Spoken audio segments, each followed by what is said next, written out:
Hello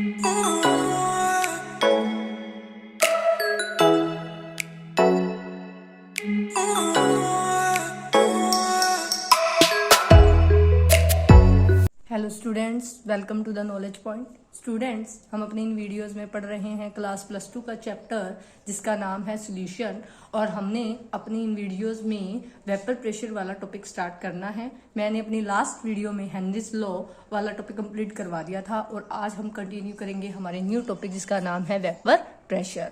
ठीक है, तो वेपर प्रेशर क्या होता है? वेपर प्रेशर को समझने के लिए हमें बिल्कुल, मैं बेसिक से स्टार्ट करना पसंद करूंगी। आपको बिल्कुल बेसिक से बताना चाहूंगी कि वेपोरेशन क्या होता है, वेपर्स कैसे बनते हैं और हम वेपर्स का प्रेशर कैसे कैलकुलेट करते हैं। ठीक है, तो वेपर प्रेशर को समझने के लिए सबसे पहले टर्म समझेंगे इवेपोरेशन। तो आप लोगों को समझाने के लिए मैं यहाँ बताती हूँ इवेपोरेशन क्या होता है। ठीक है, तो टर्म इवेपोरेशन आप कैसे समझोगे? आप इसे डेली लाइफ से आसानी से समझ सकते हो कि आपने जमीन पर, फर्श पर, कहीं पर पानी बिखरा हुआ तो जरूर देखा होगा। हम अपनी छोटी क्लासेस में इवेपोरेशन के बारे में वैसे पढ़कर आते हैं। ठीक है, तो जो इवेपोरेशन क्या होता है, आपने फर्श पर पानी गिरा देखा होगा, या फिर गीले कपड़ों को जब हम बिल्कुल फैला के डाल देते हैं उन्हें सूखते हुए देखा होगा। तो ये जब पानी जो कपड़ों के अंदर था या फर्श पे गिरा हुआ पानी, या जब हम पोछा लगाते हैं वो वाला पानी कहाँ जाता है, ये किस प्रकार गायब हो जाता है। एक तरह से हम, जैसे मैंने पोछा लगाया फर्श पर और फर्श बिल्कुल क्लीन हो गया, इसके साथ हम देखेंगे थोड़ी देर बाद ये पानी गायब हो जाएगा। तो ये पानी कहाँ जाता है, या कपड़ों का पानी गीले कपड़ों में से उठकर कहाँ चला जाता है? तो ये बहुत ही इजी सा क्वेश्चन है, कोई भी आंसर है कोई भी दे देगा, है ना। तो इसका आंसर है इवेपोरेशन, यानी कि हम कहेंगे कि पानी उड़कर हवा में चला गया, है ना। तो इसी को कि जब पानी लिक्विड स्टेट से कन्वर्ट होकर गैसेस फॉर्म में, वेपर फॉर्म में कन्वर्ट हो जाता है, इसी को हम क्या बोलते हैं? इवेपोरेशन बोलते हैं। अगर अपन नॉर्मल डेफिनेशन की बात करें तो इवेपोरेशन इज द प्रोसेस, क्या लिखोगे आप? Evaporation is the process by विच, जिसके द्वारा liquid turns into a gas. जब एक लिक्विड गैस में कन्वर्ट हो जाता है, ये इवेपोरेशन की प्रोसेस की वजह से ही होता है। ठीक है, हम कह सकते हैं it occurs when a liquid turns to a gas, जब लिक्विड गैस में कन्वर्ट होता है। इसका जो एग्जांपल है wet clothes dry in the sun, है ना, ये इसका एग्जाम्पल है। या मैंने आपको नॉर्मल फर्श पर गिरे हुए पानी का एग्जाम्पल दिया। ठीक है, नॉर्मली भी जब भी आप एक ओपन कंटेनर लोगे, इस तरह से आप एक ओपन कंटेनर ले लीजिए, इसके अंदर मैंने मान ली कोई भी लिक्विड ले लिया। जनरली हम लिक्विड का एग्जांपल लेते हैं तो सबसे इजी अवेलेबल एग्जांपल आपके सामने होता है वाटर का। मैंने ओपन कंटेनर लिया है, ओपन कंटेनर के अंदर मैंने वाटर डाल दिया। ठीक है, इस ओपन कंटेनर में वाटर मैंने डाला हुआ है। अब इस ओपन कंटेनर में आप जानते हो धीरे धीरे इस ओपन कंटेनर के वाटर के जो मॉलिक्यूल्स हैं क्या होंगे? लिक्विड स्टेट से किस में कन्वर्ट हो जाएंगे? वेपर्स में कन्वर्ट हो जाएंगे। तो ये किस प्रकार से होगा? तो मैं इसका जो एक्चुअल में जो प्रोसेस होता है मैं उसको आपको बताती हूँ। अब देखिए वाटर है, वाटर के मॉलिक्यूल्स हैं, इस तरह से मैंने इसको नाम दे दिया।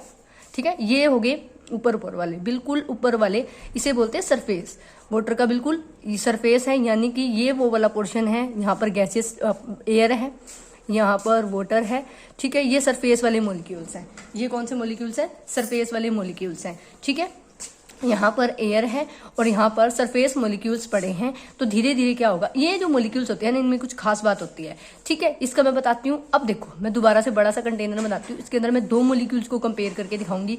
एक मॉलिक्यूल ये है जो यहाँ अंदर पड़ा है, ठीक है, और ये मॉलिक्यूल क्या है? ये बल्क मॉलिक्यूल है ना, इस मॉलिक्यूल्स के चारों ओर भी पानी के मॉलिक्यूल्स घूम रहे हैं। ठीक है, मैंने एम नाम दे दिया। और ये मॉलिक्यूल क्या करते हैं? चारों तरफ सारी तरफ से, चारों तरफ से भी नहीं बोलूंगी, सारी तरफ से इस मॉलिक्यूल को सराउंडेड है, यानी कि घेरे हुए हैं। तो इनमें आप जानते हो इंटरमोलिकुलर फोर्सेस एक्सर्ट होती हैं, यानी कि ये मॉलिक्यूल इस मॉलिक्यूल पर सभी तरह से फोर्सेस लगाते हैं। ठीक है, यानी कि इसलिए ये मॉलिक्यूल इजीली लिक्विड से बाहर नहीं जा सकता, बाहर नहीं निकल सकता। लेकिन अगर मैं ये सरफेस वाले मॉलिक्यूल की बात करूं, अगर मैं यहाँ पर बना दूं, ये वाले जो सरफेस मॉलिक्यूल पड़े हैं, यहाँ पर क्या है? यहाँ पर तो एयर है, एयर का कॉन्टेक्ट है। ठीक है, और यहाँ पर नीचे लिक्विड है, यानी कि अगर मैं इन्हें साफ तौर पे बनाऊं इस तरह से, तो इस मॉलिक्यूल पर नीचे की तरफ से तो फोर्स लग रहा है, लेकिन ऊपर हवा के मॉलिक्यूल है जो कि वाटर के मॉलिक्यूल से बहुत हल्के हैं।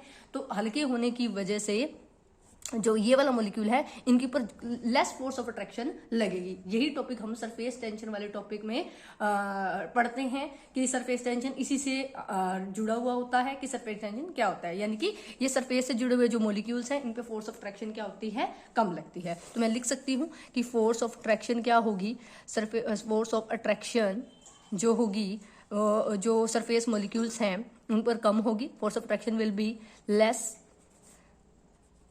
for the surface molecules, you can write this। ठीक है, एक तो ये सरफेस फोर्स ऑफ अट्रैक्शन होगी। अभी सरफेस पे पड़े हैं, सरफेस पे पड़े होने की वजह से इनकी काइनेटिक एनर्जी जो बल्क मॉलिक्यूल्स है उनके कंपैरिजन में क्या होती है, ज्यादा होती है। ये सरफेस मॉलिक्यूल्स है, इनके पास स्पेशल एनर्जी होती है, जो इनके पास जो इनकी काइनेटिक एनर्जी होती है ना वो ज्यादा होती है as compare to bulk molecules से। इसी काइनेटिक एनर्जी को आप क्या बोलते हो, सरफेस एनर्जी बोलते हो। इनकी जो सरफेस एनर्जी होती है ना, surface energy of the molecules are high। ठीक है, molecules is high, surface energy क्या होती है, हाई होती है, जिसकी वजह से ये इजिली लिक्विड को छोड़कर वेपर्स बना सकते हैं, वेपोरेशन इनका इजिली हो सकता है। ठीक है, तो आप देख सकते हो कि अगर मैं ओपन कंटेनर लेती हूं, इस ओपन कंटेनर के अंदर जो सरफेस मॉलिक्यूल्स हैं इनका लिक्विड को छोड़कर बाहर जाना, इस तरह से वेपर्स बनाना क्या होता है, आसान होता है। ठीक है, तो इजीली वेपर्स बना सकते हैं। और मोस्ट इंपॉर्टेंट बात मैं बता दूं, जब भी इवेपोरेशन होता है, नोट करने वाली बात है, इवेपोरेशन के दौरान जब भी इवेपोरेशन होगा तो जो मॉलिक्यूल्स वेपर बनेंगे वो सिर्फ सरफेस मॉलिक्यूल्स ही कन्वर्ट होंगे पहले।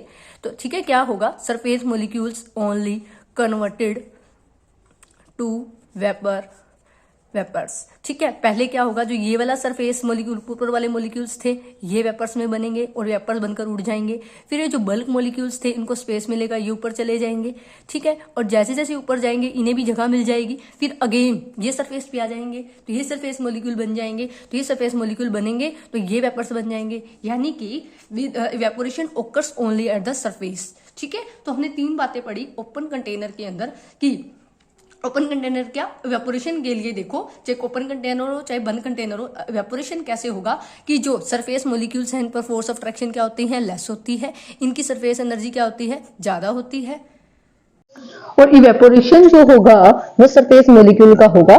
ठीक है, सिर्फ और सिर्फ। और जब जैसे जैसे मॉलिक्यूल ऊपर जाएंगे, ठीक है, सरफेस मॉलिक्यूल्स ऊपर जाएंगे, यहाँ जगह खाली हो जाएगी और क्या होगा, यहाँ से जो नीचे वाले बल्क मॉलिक्यूल्स हैं उनको ये जगह मिल जाएगी और ये सरफेस पर आ जाएंगे, फिर उनका वेपोरेशन होता रहेगा। तो इस तरह से आप देख सकते हो वेपोरेशन का प्रोसेस होता है। और मोस्ट इंपोर्टेंट बात आप देखोगे, वेपोरेशन कब होता है, जब टेम्परेचर बहुत ज्यादा हो। ठीक है, जितना मतलब इवेपोरेशन का रेट ज्यादा होता है जब टेम्परेचर क्या बढ़ा दिया जाए, जितना ज्यादा टेम्परेचर होगा उतना ज्यादा इवेपोरेशन क्या होगा, ज्यादा होगा। ठीक है, तो इवेपोरेशन ऑटोमेटिकली बढ़ता जाएगा, उसका रेट तेजी से होगा। तभी तो गर्मियों में जब बहुत तेज धूप होती है तो जो कपड़े हैं वो जल्दी सूखते हैं, क्योंकि इवेपोरेशन रेट बढ़ जाता है। ठीक है, नॉर्मल टेम्परेचर पर इवेपोरेशन की जो रेट है अलग अलग होती है। इवेपोरेशन अलग अलग लिक्विड का अकॉर्डिंगली टेम्परेचर अलग अलग रेट से होता है, वो डिपेंड करता है आपके लिक्विड के नेचर पर, और अकॉर्डिंगली वैसा ही उनका वेपर्स का प्रेशर क्रिएट होता है। अब देखो, ये तो हम बात कर रहे थे ओपन कंटेनर की। जब आप लेकर ही ओपन कंटेनर चल रहे हो तो जो वेपर्स बन गए तो हवा में उड़ जाएंगे, तो इनका वेपर प्रेशर आप कभी कैलकुलेट नहीं कर सकते। अगर मैं क्या करूं, इसकी जगह एक क्लोज कंटेनर ले लूं, ठीक है, और ऊपर से मैं इसको बंद कर दूं, तो क्लोज कंटेनर ले लिया और यहाँ पर मान लो मैंने कोई लिक्विड ले लिया, पानी ही ले लिया। ठीक है, और यहाँ पर सरफेस मॉलिक्यूल्स पड़े हैं कुछ इस तरह से, ये सरफेस मॉलिक्यूल्स हैं और आप जानते हो नॉर्मल टेम्परेचर है। ठीक है, मान लीजिए मैंने भी हीट नहीं है तो थोड़े बहुत इसके वेपर हवा में बनेंगे। ठीक है, इवेपोरेशन होगा, लेकिन जैसे जैसे मैं इसको हीट करती जाऊंगी, ठीक है, जितना ज्यादा इसे हीट दे रही है उतना ज्यादा इसका वेपोरेशन रेट बढ़ जाएगा, उसके वेपर्स बनना स्टार्ट हो जाएंगे और ये वेपर्स जाएंगे। अब देखो भाई, वेपर्स उड़कर जा रहे हैं, ठीक है, कहाँ जाएंगे, जितना उन्हें जगह चाहिए जाने के लिए, उड़कर जा रहे हैं इस दीवार पर, कंटेनर की इस दीवार पर यहाँ धक्का लगाएंगे और जब धक्का लगेगा तो इस कंटेनर के ऊपर वाली दीवार पर एक प्रेशर फील होगा। उस प्रेशर को आप एक इंस्ट्रूमेंट होता है प्रेशर मेजर करने का, बैरोमीटर लगा सकते हैं और उस बैरोमीटर को आप यहाँ पर लगाकर यहाँ पर मेजर कर सकते हैं। तो बैरोमीटर क्या होता है, आपका प्रेशर मेजर करने का इंस्ट्रूमेंट है, वहां से हमने प्रेशर को मेजर कर लिया। तो आप देखोगे जैसे जैसे आप इसे हीट कर रहे हो या जैसे जैसे वेपोरेशन हो रहा है, बढ़ता जा रहा है, तो वैसे जैसे जैसे वेपर्स बनते जा रहे हैं, ज्यादा से ज्यादा वाटर वेपर में कन्वर्ट और वाटर मोलिक्यूल वेपर में कन्वर्ट हो रहे हैं, और वैसे वैसे ये वाटर वेपर्स जाएंगे और इसी सरफेस पे टक्कर मारेंगे और टकराएंगे क्या और वापस आएंगे।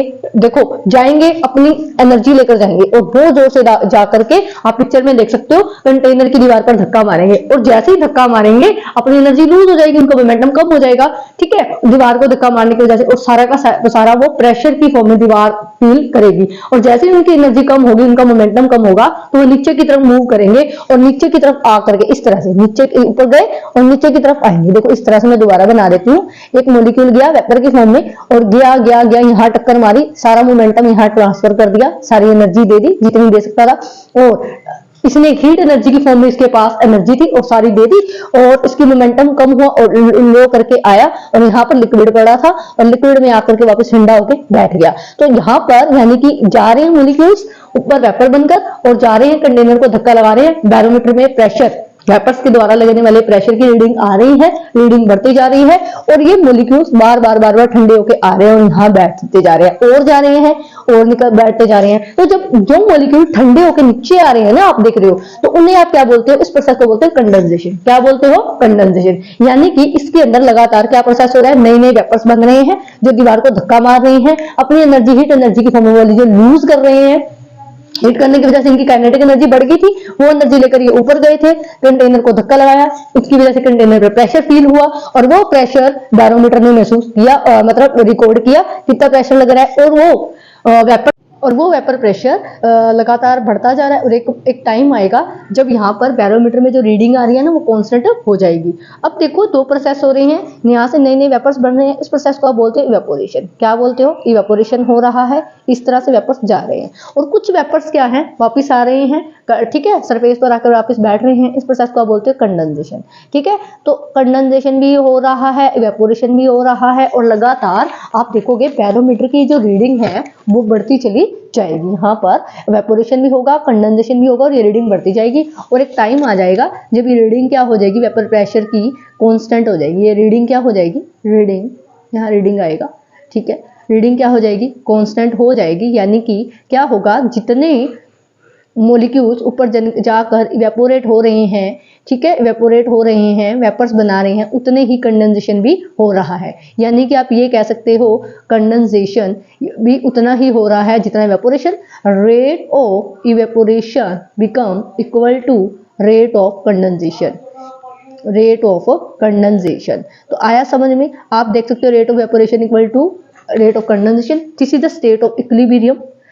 इस टाइम पे जब इक्विलिब्रियम अचीव हो जाएगा, बैरोमीटर में रीडिंग कांस्टेंट हो जाएगी, उस समय जो बैरोमीटर में, मैंने कंटेनर बंद करना था भाई, वरना सारे वेपर उड़ जाते, ठीक है। तो जब यहाँ पर बैरोमीटर में जितनी रीडिंग आई होगी, ठीक है, तो वो सारी रीडिंग को हम बोलेंगे इस लिक्विड का वेपर प्रेशर। क्या बोलोगे आप, लिक्विड का वेपर प्रेशर। तो गाइस वेपर प्रेशर क्या है, then vapor pressure exerted by the vapors is called vapor pressure is defined as the pressure exerted by the vapors in equilibrium with the liquid at a particular temperature। यानी कि vapour pressure को मैं अच्छे से define करूं तो वो pressure जो वेपर्स के द्वारा कंटेनर की दीवार पर लगता है, ठीक है, वो बाहर तो नहीं जा सकते लेकिन कंटेनर की दीवार को धक्का लगा रहे हैं इक्विलिब्रियम स्टेट पर, ठीक है। जब लिक्विड क्या है वेपर्स क्या है, लिक्विड के साथ इक्विलिब्रियम में पड़े हैं एट पर्टिकुलर टेम्परेचर पर, तब उन वेपर्स का जो प्रेशर होगा उसे आप वेपर प्रेशर बोलोगे, ठीक है गाइस। तो वेपर प्रेशर का हमारा ये टॉपिक हो गया, ठीक है। उसके बाद हम करेंगे factors on which vapour pressure depends, ये हम हमारी नेक्स्ट वीडियो में करेंगे। आज हमारा जो टॉपिक था वेपर प्रेशर का था, तो मैं आपको रिवाइज करवा देती हूँ। वेपर प्रेशर समझने के लिए इवेपोरेशन का टॉपिक, इवेपोरेशन क्या होता है, is the process by which a liquid turn to a gas. मैंने आपको बताया जब एक लिक्विड गैस में टर्न हो जाता है तो उसे वेपर प्रेशर कहते हो, वेपोरेशन कहते हो। और इस वेपोरेशन को जब हम क्लोज कंटेनर में करवाते हो तब प्रेशर, जो कांस्टेंट प्रेशर एक्सर्ट होता है ना, उसे हम वेपर प्रेशर कहेंगे। तो ये क्लोज ओपन कंटेनर का एग्जांपल है। मैंने दो तरह के मॉलिक्यूल बता रखे हैं, एक सरफेस मॉलिक्यूल और एक बल्क मॉलिक्यूल। जो सरफेस मॉलिक्यूल्स है धीरे धीरे इवेपोरेट होते हैं, इवेपोरेशन होता है और एनवायरनमेंट में चले जाते हैं, ठीक है। तो अब आप देखोगे ओपन वेसल के अंदर वेपर्स एस्केप हो जाएंगे, उड़ जाएंगे। तो जब वेपर्स उड़ ही गए तो आप उसका वेपर प्रेशर कैलकुलेट नहीं कर सकते। और क्या होगा, जो लिक्विड का वेट क्या है धीरे धीरे डिक्रीज हो जाएगा। और हाँ, जैसे जैसे टेम्परेचर बढ़ाओगे रेट ऑफ इवेपोरेशन इंक्रीज हो जाएगा। जितना ज्यादा रेट ऑफ इवेपोरेशन होगा उतनी जल्दी वेपर्स बनेंगे। ठीक है, वेपोरेशन होने के कारण क्या है, क्योंकि जो सरफेस पर मॉलिक्यूल्स पड़े हैं उनके ऊपर जो फोर्स ऑफ ट्रैक्शन है उनकी कम लगती है, उनकी काइनेटिक एनर्जी ज्यादा होती है, जिसी को हम उस मॉलिक्यूल्स की सरफेस एनर्जी बोलते हैं। और ज्यादा सरफेस एनर्जी होने की वजह से वो इजिली लिक्विड को छोड़कर एटमॉस्फेयर में जाने एनवायरनमेंट अपने लिक्विड स्टेट को छोड़कर एनवायरनमेंट में यानी कि एटमॉस्फेयर में जाने के लिए तैयार हो जाएंगे और वेपर्स फॉर्म में कन्वर्ट हो जाएंगे। ठीक है, और हाँ जी, ये बहुत ध्यान रखना है कि इवेपोरेशन ओनली सरफेस मॉलिक्यूल्स का होता है। जैसे ही ये सरफेस मॉलिक्यूल उड़कर जाएंगे यहाँ जगह खाली हो जाएगी और ये वाले मॉलिक्यूल बल्क के मॉलिक्यूल उड़कर यहाँ सरफेस स्टेट पर जाएंगे और यहाँ से इवेपोरेशन दोबारा होगा। धीरे धीरे जैसे जैसे टेम्परेचर बढ़ा रहे हो इवेपोरेशन का रेट भी इंक्रीज हो जाएगा। अब मैंने क्लोज कंटेनर ले लिया। क्लोज कंटेनर में आप देख रहे हो तो पहले नॉर्मल मैंने लिया टेम्परेचर, तो डिपेंड करता है कि आपका लिक्विड कौन सा है, इवेपोरेशन उस अकॉर्डिंग होगा, उस रेट से होगा। मैंने नॉर्मल वाटर की बात की तो ठीक है, तो अगर बहुत नॉर्मल टेम्परेचर है तो इवेपोरेशन की जो रेट है थोड़ी कम होगी जैसे जैसे आप टेम्परेचर बढ़ाते जाओगे। ठीक है, हाँ जी, लिक्विड के नेचर पर भी इवेपोरेशन का डिपेंड करता है लेकिन टेम्परेचर पर भी। तो जैसे जैसे टेम्परेचर बढ़ाओगे तो इवेपोरेशन की रेट क्या हो जाएगी, बढ़ जाएगी और वेपर्स ज्यादा बनेंगे। और जब ये वेपर्स जाएंगे ऊपर इस सरफेस पर जाकर धक्का लगाएंगे और कंटेनर के जो ऊपर वाली वॉल है, ये साइड वाली वॉल्स में और ऊपर वाली वॉल है, ये एक तरह का प्रेशर फील करेंगे। ठीक है, जिसे आप बैरोमीटर लगाकर इजीली मेजर कर सकते हैं। तो क्या होगा, ये जो मॉलिक्यूल्स ऊपर जाएंगे इवेपोरेट होकर दीवार को धक्का लगाएंगे, अपनी सारी एनर्जी को लूज कर देंगे और ठंडे होकर के वापस आके सरफेस पर बैठ जाएंगे। जब वो सरफेस पर आके बैठ जाएंगे इस प्रोसेस को आप बोलते हो कंडेंसेशन। क्या बोलते हो, कंडेंसेशन। और धीरे धीरे ये प्रोसेस बढ़ता जाएगा, इवेपोरेशन भी हो रहा है, कंडेंसेशन भी हो रहा है। और क्या होगा, इवेपोरेशन भी हो रहा है, कंडेंसेशन भी हो रहा है। इवेपोरेशन में लिक्विड से वेपर्स बन रहे हैं और जो कंडेंसेशन में वेपर से लिक्विड स्टेट मॉलिक्यूल्स की आ रही है। और एक टाइम पे इक्विलिब्रियम स्टेट आ जाएगी। क्या आ जाएगी, इक्विलिब्रियम स्टेट आ जाएगी। रेट ऑफ इवेपोरेशन भी कम हो जाएगा, रेट ऑफ कंडेंसेशन, यानी कि जितने लिक्विड वेपर बने उतने ही वेपर लिक्विड बनना स्टार्ट हो जाएंगे। तब क्या होगा, इक्विलिब्रियम आ जाएगा। जब आपके जो मैंने बैरोमीटर लगा के दिखाया था, इसकी जो रीडिंग है वेपर प्रेशर की, वेपर्स के प्रेशर की, वो कांस्टेंट हो जाएगी। और इस पॉइंट को, इस प्रेशर को हम इस लिक्विड का वेपर प्रेशर बोलेंगे। This is defined as the pressure exerted by the vapours in the equilibrium with the liquid at a particular temperature. Next video में हम करेंगे factors on which the vapour pressure depends and Raoult's law. तो बहुत important topic है, volatile, non volatile, ये सभी topic हम discuss करेंगे। आज के लिए गाइस इतना ही। वीडियो देखने के लिए थैंक यू। अगर ये वीडियो अच्छी लगे तो प्लीज इसे लाइक करें, please share, subscribe. Thank you.